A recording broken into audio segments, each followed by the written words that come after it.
couple jokes, right? What do you call a bunch of stoned Latinos? What? Baked beans. No, it's okay to laugh. It was just a joke. I have another one, though. This one I learned from a political rally in Florida. What do you do when thousands of migrants are coming towards the border? When men, women, and children are asking for asylum from the U.S.? Shoot them.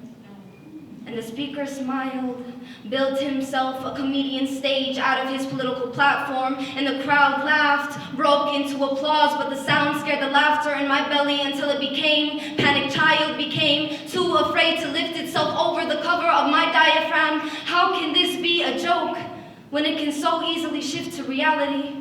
When a suffering people could look north, think they see hands outstretched towards them, salvation woven between the fingers, only to get close enough to realize that this border is a magic show.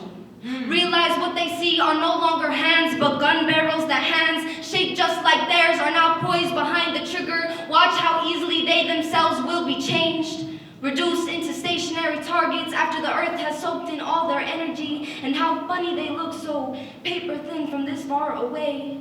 But I'm worried because I know a view from a periscope, it'll shapeshift any difference on their bodies into a threat, therefore into a bullseye. I'm worried it'll morph the soil at this line to look like the kind that reminds them of home. You know, the type that's used to soaking in blood as the wounds on a body say there is no more room for it. Damn, what a punchline, but it's just a joke, right? I shouldn't be so sensitive, shouldn't worry that those born on the safer side of the border could sit there joking about murder and think they are rooted on the right side of the issue. Shouldn't worry their laughter could be the gunpowder to set this whole thing off. Make small jokes explode into executive action, make immigration boom into a how many differences can you spot between both sides kind of game, and us versus them kind of game, a shooting accuracy game, but for the other team, it's much less a game than it is an irony, that after thousands of miles of embedding foot into sole of shoe and shoe prints engraved into sand, after the wind has carried their escape trails even farther, the bullets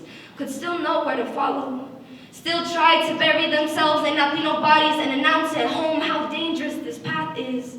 But when you don't have tens of thousands of dollars up your sleeve, much less merit points, what are you to do? This country is their chance at a miracle, because parents in Latin America have never been taught magic tricks, can't pull private English classes from their child's ears or a university education. So why is this so funny? Why are people who share my heritage fading into the nation's one-liner? Could you explain it differently to me? Because I just don't get the joke.